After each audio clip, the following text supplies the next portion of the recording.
everyone, my name is Kaikun6 and I'm here to do my very first cooking video for you guys. Technically it's like baking and then blending it, but it's still using an oven and a stove. I don't know. Anyway, I have the proper ingredients that I need to make today's recipe, which is going to be my Copycat Pollo Regio Salsa Verde.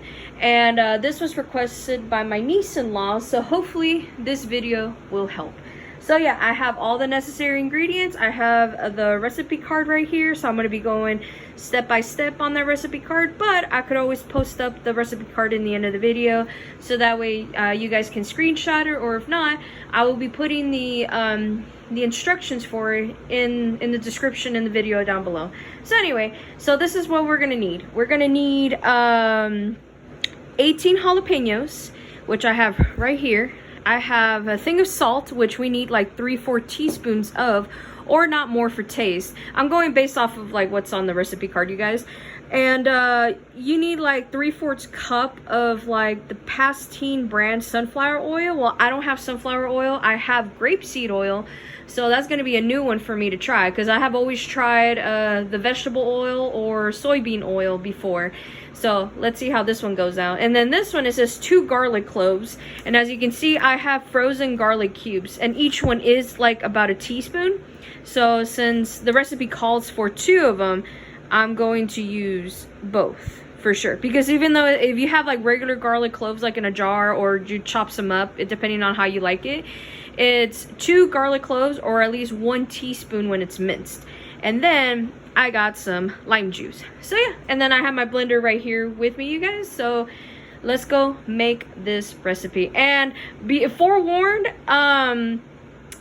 what's it called, my kitchen is very dirty right now. I'm just showing you like the top of my dishwasher, which is still broken, by the way. So don't judge me if I have a dirty kitchen. Like, to me, I'm like, at least it's being used. And if you don't like that type of aesthetic of a dirty kitchen, I'm sorry. I did my best to clean it up, but as usual, whenever I try to clean things up, something else gets dirty, and I have no control over that. I have tried for many years to keep my house clean, including the kitchen. It's just nearly impossible. So yeah, so anyway, let's go get this recipe started. First things first, as you can see my dirty freaking stove, and then this dirty cooking sheet. Well, basically it has like some sort of oil in here, and this is going to be used to cook the jalapeños that I'm going to be telling you guys in a bit how to do. So basically, you preheat your oven. As you can see, is starting to get it preheated right here. Preheated at 350 degrees Fahrenheit. And then you of course, first of all, you need to wash your jalapeños and then cut off the stem part of it, or if not, like rip it off, so that way it'd be easier to cook. But if not, if you're like lazy like me, you could rip those stems off in the end once it's been cooled off for 20 minutes being roasted in the oven, as like I wrote the recipe down. And the only reason why I said 20 minutes was because that's like around a really good time for that to be cooked or roasted, I would say. You can do 10 minutes on one side and 10 minutes in the other one, and then once they start to blister, that's when you know it's ready. So I'll just show you guys in a minute what it looks like, like in this dirty cookie sheet. So I'm sorry about that. Like, I've tried my best to clean it, but I remember I made breakfast and dinner sometime basically today and yesterday.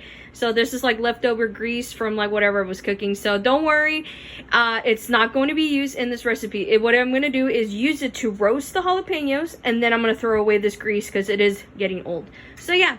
So in the next scene, you will see that the jalapeños are on this cookie sheet. Okay, now that the jalapeños are on this cookie sheet, and you can tell that I have been washing them because there's like little droplets of water almost everywhere. So yeah, so all you need to do now is just put it in the oven for 20 minutes. And if you're like me, you like to set a timer for yourself. And plus, since you're gonna be kind of like checking it maybe every few minutes if you want to, or if not, if you're like me, you're gonna put it a timer for 21 minutes, check them midway, flip them around, and then leave it on until the timer goes off, and then you can check if the skin on the jalapeños have blistered. So yeah, so now Let me go put these in the oven, and then I'm going to show you guys once they're done cooking or roasting in the oven. There you go. I put on the timer so that way I'll let you guys know that I just put in the jalapenos inside the oven. So yeah, I'm sorry for the horrendous angle for sure, because it is very dirty, I can tell. And I'll be able to clean it up hopefully whenever I have the chance to. So yeah, so midway of this timer, we're going to go check it, and then we're going to go flip on the other side, and then just wait for the other 10 minutes. So I'll just show you guys like that in a minute. This is a part where I like to like get ahead and get ready for when the jalapenos are getting done while they're cooling off or while they're baking right now. What I do is I put the garlic and the salt inside the blender, and I'll tell you guys the measurements right now on the recipe card. You need the 2 garlic cloves, which I'm going to be using 2 of these garlic cubes, and then I need, what was it, 3/4 of a teaspoon of salt. So let me go put that in the blender right now, and then just have it ready on, or at least on this cup, and then put it on my blender. I just added the garlic cubes and the salt in this, so I'm gonna be taste testing it in a bit to see if I ever need more salt or anything. But yeah, so I think that's gonna be it for now, and then I'm gonna wait till the timer is like at 10 minutes and 30 seconds to see if like I gotta go check if they're starting to blister, and then I'll flip them over on the other side so that way they can cook the rest. So we will see. So yeah, so I'll be checking you guys in a minute to see what the peppers look like. As you can see, I turn off the timer right there just to go check if my jalapenos are blistering, and I'm about to go check right now, so give me a sec so that I can just show you what it looks like on the bottom side of these jalapenos. Okay, I got my trusty tongs, and I'm about to go check.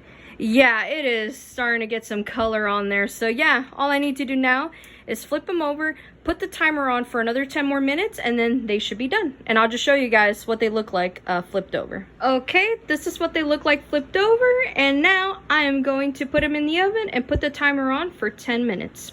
And this is a good time as any while you're waiting for the jalapenos to get roasted in the oven. Get yourself something to drink, stay hydrated, because I know we're already like in the first or second day of fall, but still here in Texas it gets really hot, especially since you're in a somewhat well insulated area and you have the oven on. It tends to get pretty hot in here. So yeah, so get yourself some water, and then stay yourself hydrated, and I'll just show you guys what the end result looks like once I take them out of the oven. And I forgot to mention, like, if you're always wondering like what kind of size jalapenos am I looking for, is there a different type of oil I want to go get, or whatever questions you may have, you can just you know, comment it down below, and I'll be able to answer as best as I could. But the one thing that I have been asked before was that, like, do they all have to be like a uniform color? No, not really. All you need to do is just get like the ones that are like, that looks good. It could be either big or small, medium size of jalapenos. And I don't know if you were able to see it on the horrid camera angle that I was trying to do, but there's a lot of them that are very long. Some are short, some are like very thick, some thin. So it just depends what jalapeno does it look good to you, and if it's up to your standards. And make sure there are 18 of them. But if you're making like something like a big batch for like a party, or just like to have around and stuff like that, I would say double, quadruple the recipe. But for me, since it's just gonna be me and my husband, I would say just go for the 18 jalapenos, and then go from there. So yeah, so I just wanted to do that while I'm waiting for like the timer to go off. I think I have like another 5-6 minutes left on there while I'm recording this, so that way I can answer any questions that I could think of right on the spot while I'm waiting for the jalapenos to be done roasting. So yeah, so that's all I wanted to say. But if you do have any questions about like the recipe, or just like what other substitutes I could do, you know, just comment them down below on this video, and then I'll do my best to answer them for you. I don't know if you can hear it right now with the beeping noises and plus saying end on my oven, but, or at least on my stove. It is ready, and as you can see, it is smoking. So now that means it is actually ready to take them out. So let's go see what it looks like being taken out of the oven. And as soon as you're done, taking it out of the oven, you let it cool off. Of course, turn off your oven unless you got something else going on in there that you want to bake or cook or whatnot. That is up to you. But for me, I'm only going to be doing the jalapenos for tonight, so that's why I turned off my oven. So now I would say let them rest for maybe like a few minutes, unless you have iron hands, like you got very cold hands, that's what I mean. Then you can start peeling them like within maybe 5-10 minutes, I would say. Usually for me at this time, I would say like, okay, now that they're out of the oven, I can go do something else, like do dishes, take out the trash, which I have done earlier.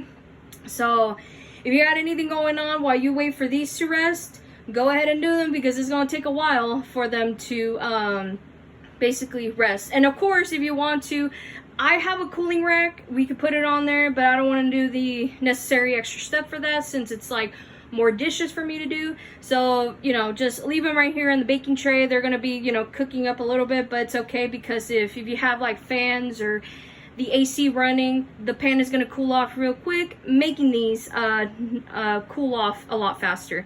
So like that, go ahead and take yourself like a little small break, and then we'll be right back to see what it looks like once they've been peeled and hollowed out, because that's going to be the next step after this, is to not only remove the stems off of this, but to remove the skin and de-seed them, so that way you could throw it in your blender. Now that you took your small break, like for me, I had to do a 2 sink loads full of dishes, and I'm guessing that was enough time for me to like, you know what, let me go touch one of these peppers. And they are somewhat cool to the touch now. They're a little bit warm, but that's okay. I have very cold fingers, so I can just do that. So the next step, like I said earlier, is just to like, if you have the stems on top of them, you can just rip them off like that. And then if you're able to like, sorry, I don't know where the camera angle is right now, sorry. So if you're able to like split them in half or something, that's up to you. You could like remove the skin very easily this way if you want to. For me, I'm like, it's optional for me to remove the skin, because the only thing I'm going to remove is just the seeds inside. But yeah, you could just move the skin easily, like remove it anyway. But yeah, so I do is just split it in half, and then with a trusty spoon or just something that's like really good to scrape out the seeds inside. So all you need to do is just do this, and I'm not doing a good job at it since like I have like the camera right here. So all you need to do is just scrape it out. And if you like having the seeds in there, that's up to you, but I feel like removing the seeds will be a little bit easier to do. So yeah, and you can remove some of the innards too. So there you go. So do this 17 more times. Sorry, I'm like, which way is the camera? Yeah, do this 17 more times, and then just put them in the blender. And I forgot to mention, always wash your hands in between any steps, because sometimes whenever you touch something dirty or when you're on break, you always tend to touch something really dirty. So go ahead and wash your hands often, just like I did right now. This is the aftermath of all the de-seeding with that spoon and me peeling off the skins. And just to let you guys know, it is not the end of the world. If you leave like a few seeds in there, it's just gonna make it extra spicier. But if you really want to be thorough on like removing the skin and all that, I would suggest running it under like warm water, cold water, whatever you want to use. I use both. I used to do lukewarm water, and it just took off the best. And then now it's in my blender, so it's basically like taking half of the space in there. So now all I need to do is just clean up, and then I'll show you guys the next step. Okay, now in this camera angle, I'm going to show you like how much of those 18 jalapenos has taken space in this blender. I think mine is like 6 cups full. So it's basically like almost 2.5, 3 cups, and it has the salt and the garlic as you seen earlier. So if you're like me, you like to prepare ahead of time, then yeah. So now the next step is to blend this up until it becomes like a paste. So to not hurt your eardrums, I'm going to blend it off camera, and then I'm going to show you the results once it has been blended. It's gonna get troubling for you if you start blending it up, because it is very thick. Like you can tell, like it is very green and stuff like that. That way I can just show you guys. And it did take me a little bit to shake it up a little bit, just to like scrape the sides and then hopefully blend it up, but it should look like this, or at least this consistency. So yeah, so now the next step is to put the oil in there and then continue blending until all of the ingredients are completely combined and smooth. So I'm just reading off what the recipe card says right here. So yeah, all you need to do is just put the oil in there, and then I'm going to show you guys what it looks like once the oil has been blended in. As you can see now in front of me, I have put the oil in, and it changed the color dramatically, honestly, and it's starting to look like an actual salsa now. So now at this step now is to when you're adding the oil in, you can do a 1/4 cup at a time, so that way it will like start to blend and get this type of consistency. But if you're like me, sometimes lazy, if you get the 3/4 cups of oil already ready and you just pour it all in there, go ahead. But make sure every few seconds you turn it off, scrape the sides like I did right here a little bit. Not a really good job, but like just to like make sure that it's very, you know, the consistency, this is what you're looking for. And yeah, so now the last step is to add the lime juice and then blend it one more time in order to incorporate it into the sauce. So let me go do that. Let me go add this lime juice right here, and then we'll be right back to what it looks like at the finished product. Okay, I just added in the lime juice, and now I don't know if it changed the color again, but to me, like in person, it made it a little bit brighter, but I don't know what you guys think. I know the lighting is kind of terrible and stuff like that, but I just hope you're able to see how green it is. And now the last step, usually I would say, like, since you've already added the 3/4 cups of teaspoon of salt in here, it is up to you to add either a little bit more, or if not, you've already added it on there, so excuse me. But yeah, so basically now all you need to do is just taste test it. I had to go grab my my spatula, but all you have to do now is just taste test it and then see if you really like it, and if it needs more salt or anything like that, that is up to you. But right now I am going to taste this a little bit off the camera, so that way I will know if it's like a perfect consistency. So yeah, so give me a sec. It's actually perfect. It has the perfect amount of salt. I did add a little bit more to make it like a full teaspoon of salt. But like I said, for all those people that just like exact measurements, I would do the 3/4 cup first, or 3/4 of a teaspoon first, and then work your way from there until the flavor is actually perfect for you. So yeah, so basically that's basically much it. I am now going to put this into this, because I use a lot of squeezable bottles, and if you've seen any of, I think one of my Amazon hauls, I bought 6 of these, and I have like 2 left over because I have some other sauces I need to do, but I ran out of my green sauce, of course, so now I'm gonna put it in this one and then use it for whatever you want. Basically, you can use it for tacos. I use it sometimes for breakfast. I top it off on like my eggs. I put like cheese and almonds and stuff like that, and then the sauce on top. And then usually it's like a bad habit of mine, but this one is being used like sometimes 1 or twice a day, depending. So yeah, anyway, that's basically much it. I am glad I was able to make this, and yeah, so I'm glad I made this for y'all, and hopefully my niece-in-law will be happy that I made a video out of this. So yeah. So now, since this is the end of the video, I'm going to show you guys what the recipe card looks like, and hopefully you'll be able to screenshot this. And yeah, this is basically it. And then here's the rest of the instructions in the back. So hopefully you guys can actually read the writing, but as usual, I am going to type this down on the description down below, so that way y'all can follow through with me by making this recipe, and hopefully you guys like it. So let me know if you tried it, you liked it. You can comment down below, anything like that. So yeah, so that's basically much it. So thank you guys so much for watching. Hopefully you enjoyed this video. I'm gonna go basically eat lunch in a minute. I know it's like really late at night right now, considering of all the lights being on, but my husband does work nights, so right now it is like 12:29. Yeah, it's already like past midnight. So yeah, so I'm gonna go eat some lunch, and use this salsa to pour it over, and I think that'll be it for now. Who knows? But anyway, hopefully you guys have a lovely day and a lovely week, and I'll see you guys next week. All right, bye everyone.